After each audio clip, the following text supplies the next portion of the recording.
The 12th Voyage. In no voyage did I ever run such hair-raising risks as in the journey to Ameropia, a planet of the constellation Cyclops. What I underwent there I owe entirely to Professor Tarantoga. That learned astrozoologist is not only a great explorer. In his spare time, as you probably know, he invents. Among other things, he invented a fluid for the removal of unpleasant memories, paper currency with horizontal 8s to serve as bills of infinite denomination, 3 methods of staining fog in colors pleasing to the eye, as well as a special powder which one can sprinkle on clouds and then press them into suitable molds, whereby they acquire permanent solid shapes. His also was an apparatus for tapping the energy so often wasted of little children, who, as everyone knows, cannot sit still for a minute. That device consists of a system of cranks, pulleys, and levers, situated in various places about the dwelling, in which the children push, pull, and move in the course of their play, unaware that they are thereby pumping water, washing clothes, peeling potatoes, generating electricity, etc. It was out of concern for our youngest citizens, whom parents on occasion do leave in the house alone, that the professor also devised lighters that will not light. These are now mass-produced on Earth. One day the professor showed me his latest invention. At first it seemed to me that I was looking at a small iron stove, and Tarantoga confessed that in fact had served him as the point of departure. "This is, my dear Ijon, the translation into reality of man's age-old dream," he announced, "and namely a dilator, or, if you prefer, a retarder of time. It makes possible the unlimited prolongation of life. 1 minute inside should last roughly 2 months, if my calculations are correct. Would you care to try it?" Always interested in technological novelties, I willingly climbed into the contraption. No sooner had I squatted down than the professor slammed shut the little door. My nose tickled. The force with which the stove had been closed lifted the still remaining bits of soot into the air, so that breathing in, I sneezed. At that precise moment the professor turned on the current. Due to the retardation of the passage of time, my sneeze lasted 5 days and 5 nights, and when Tarantoga again opened the little door, he found me nearly unconscious with exhaustion. At first he was astonished and concerned, but learning what had happened, smiled good-humoredly and said, "But in actual fact, nearly 4 seconds went by on my watch. Well now, Ijon, what say you of this invention?" "To tell the truth, well, I think it needs perfecting, though the thing is certainly significant," I said, when I was able to catch my breath. The worthy professor was a bit chagrined at this, but then magnanimously made me a present of the device, explaining that it could serve equally well to accelerate the passage of time. Feeling somewhat fatigued, I put off for the moment a test of this additional possibility, thanked him warmly, and carried the machine home with me. To tell the truth, I wasn't all that certain about what to do with it, so I put it in the attic of my rocket shop, where it sat for more than half a year. In the course of writing the 8th volume of his celebrated Astrozoology, the professor became acquainted in some detail with information concerning beings that lived on Ameropia. It occurred to him that these would provide an excellent opportunity to try out the dilator as well as the accelerator of time. This plan, when I learned of it, excited my interest to such a degree that in less than 3 weeks I had loaded my rocket with provisions and fuel, and placing on board some unfamiliar maps of that region of the galaxy, as well as the apparatus, I blasted off without further delay. My haste might also be explained by the fact that the journey to Ameropia takes about 30 years. Of what exactly I did in that time I had better write elsewhere. I will only mention here one of the more singular events, which was when I encountered, in the vicinity of the galactic core, an area I might add that is dustier than most you can find in this universe, a tribe of interstellar vagabonds known as the Gypsonians. These unfortunates haven't a planet to call their own. To put it politely, they are creatures endowed with great imagination, for practically each one of them told me something different about the origin of the tribe. Later I heard it said that they had simply frittered away their home planet. That is, an inordinate greed had driven them to engage in strip mining and the exportation of various minerals. In these enterprises they tunneled and excavated the interior of their planet, depleting it completely, till finally all that remained was one colossal pit, which one day crumbled beneath their feet. True, there are others who maintain that the Gypsonians, embarking long ago on a drunken spree, had simply lost their way and couldn't get back. Apparently no one knows how it really happened, but in either case the appearance of those cosmic vagabonds is never welcome, for whenever advancing through space they stop at any planet, before you know it something's missing. There might be a little less air, or a river suddenly gone dry, or the islands refusing to add upright. Once, on Ardenuria, supposedly absconded with an entire continent, which luckily was not in use, being ice-covered. They hire themselves out for the cleaning and adjusting of moons, but few entrust to them these important responsibilities. Their young throw stones at comets, take rides on decaying meteors. In a word, one has no end of trouble with them. I concluded that such a mode of existence was quite intolerable, and so, briefly interrupting my journey, set to work, and with considerable success, for I was able to obtain a second-hand moon in perfectly good condition. It was fixed up, and thanks to my contacts, promoted to the status of a planet. Of course there wasn't any air, but I took up a collection. The neighboring residents all pitched in, and you should have seen the joy with which the good Gypsonians entered their very own planet. They simply could not thank me enough. Bidding them a fond farewell, I continued on my way. To Emeropia there remained less than 6 quintillion miles. After covering this last stretch of road, and finding the right planet, and they're as thick as flies, I began to descend to its surface. When it was time to throw on the brakes, I discovered to my horror that they didn't work, and I was falling towards the planet like a stone. Sticking my head out the hatch, I noticed that the brakes were completely gone. With indignation, I thought of the ungrateful Gypsonians. However, there wasn't time to reflect on this, for I was already plunging through the atmosphere, and the rocket had begun to glow a ruby red. Another minute, and I would be burnt alive. Fortunately, at the last moment, I remembered the time dilator. Turning it on, I made the passage of time so slow that my fall to the planet lasted 3 weeks. Having extricated myself in this way from a difficult situation, I looked around to get my bearings. The rocket had settled in a spacious clearing surrounded by pale blue forest. Above the trees, with their broom-shaped branches, hovered emerald creatures, spinning with great velocity. At the sight of me, a herd of animals scurried off into the purple bushes. These bore a striking resemblance to man, except that their skin was shiny and sapphire blue. I already knew 1 or 2 things about them from Tarantoga, and, pulling out my astronautical handbook, acquired a few additional facts. The planet was inhabited by a race of anthropoidal beings, so went the text, called Microcephalics, who stood at an extremely low level of development. Attempts to communicate with them were fruitless. The handbook certainly seemed to be telling the truth. The Microcephalics walked on all fours, hunkering here, crouching there, removing the lice from themselves with great skill, and when I drew near, they batted their emerald eyes at me and jabbered in a totally disconnected manner. Besides a lack of intelligence, they were characterized by a good-natured and peaceful disposition. For 2 days I investigated the blue forest and the extensive plains that surrounded it, then went back to my rocket and turned in for the night. I was already in bed when I remembered the accelerator, and decided to set it going for a couple of hours to see if by the following day it would produce any effect. So I hauled it, not without difficulty, out of the rocket, placed it near the trees, switched on the time acceleration, and returning to bed, slept the sleep of the just. I was awakened by a violent pulling and tugging. Opening my eyes, I saw the faces of Microcephalics bending over me, already standing on 2 feet. They were conversing noisily, and with the greatest interest moving my arms, and when I tried to resist, they nearly wrenched them from their sockets.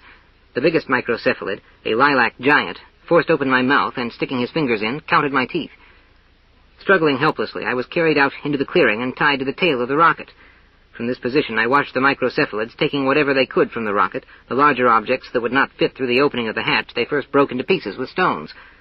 Suddenly, a hail of stones rained down upon the rocket and on the microcephalids busy at work around it. 1 stone landed on my head. Tightly bound, I was unable to look in the direction from which the stones were flying. I only heard the sounds of battle. The microcephalids who had tied me up finally took to flight. Others came running, released me from my bonds, and with signs of great respect, bore me on their shoulders into the forest. The procession stopped at the foot of a spreading tree. From its branches hung, fastened with lianas, a kind of aerial hut with a tiny window. Through this window I was deposited inside, at which point the crowd assembled below fell to its knees, wailing and chanting. Long lines of microcephalids made offerings to me of fruit and flowers. In the days that followed, I became the object of a popular cult, in which high priests divined the future from the expression of my face. Whenever it seemed unfavorable to them, they fumigated me with incense, so that I nearly suffocated. Fortunately, during the rendering of these burnt offerings, the priest would swing the shrine in which I sat, and this enabled me from time to time to catch a breath of air. On the 4th day, my worshippers were attacked by a band of club-wielding microcephalids, led by the giant who had counted my teeth. Passing from hand to hand in the course of the battle, I became, alternately, the recipient of veneration and indignities. The conflict concluded with the victory of the attackers, under the command of the giant whose name was Flying Worm. I participated in his triumphant return to the camp, lashed to the top of a high pole held by his relatives. This became a tradition, and thereafter I served as a kind of banner, obliged to accompany them on all their military campaigns. It was burdensome, but carried with it certain privileges. Gradually picking up the language of the microcephalids, I began to explain to Flying Worm that it was to me that he and his subjects owed their rapid development. This wasn't easy, but I had the impression that I was finally getting through to him. Unfortunately, he was poisoned by his nephew, Flaking Spoon. The latter united the microcephalids of both field and forest, still at war, by marrying Mastozemasia, the high priestess of the forest microcephalids. Catching sight of me during the wedding feast, I was now the taster. That office had been introduced by Flaking Spoon. Mastozemasia gave a delighted shriek. "My, what white skin you have!"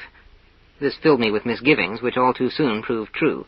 Master Zemazia smothered her husband while he slept and wed me in a morganatic marriage.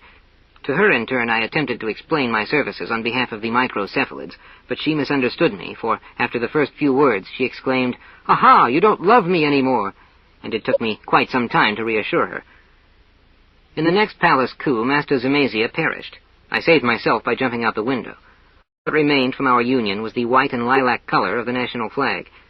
After my escape, I found the forest clearing with the accelerator, and was about to turn it off, but it occurred to me that it might be wiser instead to wait until the Microcephalids had produced a more democratic civilization. For a period of time I lived in the forest, sustaining myself exclusively with roots, and only at night did I go out to look at the camp, which was rapidly being transformed into a city, encircled with a stockade. The Microcephalid settlers tilled the soil, while the city dwellers would fall upon them, ravishing their wives and murdering and plundering them. Out of this, commerce soon developed. Meanwhile, religious beliefs were also gaining in strength, and rituals grew more elaborate from day to day. Much to my distress, the Microcephalids dragged the rocket from the clearing to the city and set it in the middle of their main square as a kind of idol, surrounding that area with a wall and guards. On several occasions, the farmers, banded together, attacked Lilium, as the city was called, and with their combined forces leveled it to the ground. However, after each time, a most efficient restoration followed. These wars were brought to an end by King Sarsapanos, who burned the villages, cut down the forests as well as the farmers, and those who survived he placed as prisoners of war on the land around the city. Having nowhere now to go, I made my way to Lilium. Thanks to my connections, the palace servants knew me from the days of Master Zemazia, I was given the post of Masseur to the throne. Sarsapanos took a liking to me at once and decided to confer upon me the dignity of assistant to the state assassin, with the rank of senior torturer. In despair, I returned to the clearing where the accelerator was still running, and set it at maximum speed. Sure enough, that very night Sarsapanos died of overeating, and Trimon the Livid, commander of the army, ascended the throne. He introduced a hierarchy of officials, taxation, and compulsory military service. The color of my skin saved me from the draft. I was regarded as an albino, and as such denied the right to approach the royal residence. I lived among the slaves, called by them Ijon the Ashen. I began to preach universal equality and revealed my role in the development of microcephalid society. Before long, there had gathered around me many followers of this teaching, known as the mechanists. Then disorders and rioting ensued, which were bloodily suppressed by the troops of Trimon the Livid. Mechanism became forbidden upon pain of death by tickling. Several times I had to flee the city and hide in the municipal fish ponds. My disciples were subjected to the cruelest persecution, but more and more people from higher circles began to be drawn to my lectures, incognito, of course. When Trimon tragically passed away, absent-mindedly forgetting to breathe, Carbonzil the Smart assumed power. He was an adherent of my teachings, which were promptly raised to the status of a state religion. I acquired the title of Guardian of the Machine, and a magnificent dwelling next to the court. My duties kept me busy. I don't know myself how it happened, but the priests under me took to proclaiming the thesis of my heavenly origin. I opposed this, but to no avail.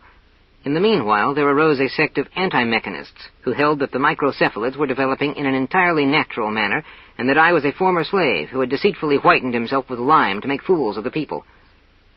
The leaders of the sect were seized, and the king charged me, as guardian of the machine, to put them to their death. Seeing no other way out, I escaped through a window of the palace, and for a time concealed myself in the municipal fish ponds. One day the news reached me that the priests were announcing the ascension of Ijon the Ashen, who, having completed his planetary mission, had left to rejoin his celestial parents. I went to Lilium to set things straight, but the crowd kneeling before my effigies, when I began to speak, wanted to stone me. The temple guards intervened, but only in order to throw me, as an impostor and blasphemer, in the dungeon.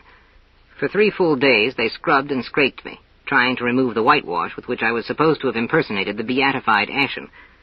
Because I failed to turn blue, they were going to apply torture. From this predicament I managed to escape, thanks to one of the jailers who obtained for me a little bluing. I rushed back to the forest where the accelerator stood, and after a great deal of manipulating, increased its operation even more, in the hope that I might in this way hasten the coming of a decent civilization. Then I hid for 2 weeks in the municipal fish ponds. I returned to the capital when they had declared a republic, inflation, amnesty, and the equalization of all classes. At the toll gates they were already demanding IDs. Having none, I was arrested for vagrancy. After my release, I became, to make a living, a courier for the Ministry of Education. The ministerial cabinets changed frequently, sometimes twice a day, and since each new administration began its reign by rescinding the edicts of the previous administration and issuing new, I was kept running back and forth with circulars. Finally, I developed bunions on my feet and submitted my resignation. However, it was not accepted, for they had just declared a state of war. Living through the Republic, 2 directorates, the restoration of an enlightened monarchy, the authoritarian regime of General Bugbear, and his subsequent beheading for high treason, I grew impatient with the slow progress of civilization, and once again took to fiddling with the machine, with the result that one of its knobs broke off. This didn't particularly concern me, but after a few days I noticed that something peculiar was taking place. The sun rose in the west. There was great commotion in the cemetery. The deceased were seen walking about. Moreover, their condition improved by the minute. Adults dwindled before one's eyes, and little children dropped completely out of sight. The regime of General Bugbear returned. The enlightened monarchy, the directorate, finally the Republic. When I saw with my own eyes the retreating funeral procession of King Carbonzil, who after 3 days rose from his catafalque and was unembalmed, it dawned on me that I must have broken the machine, and time was now running in reverse. The worst of it was, I observed the signs of advancing youth on myself as well.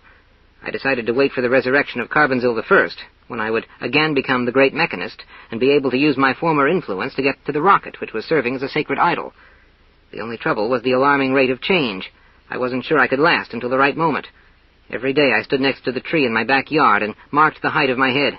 I was shrinking with inordinate speed.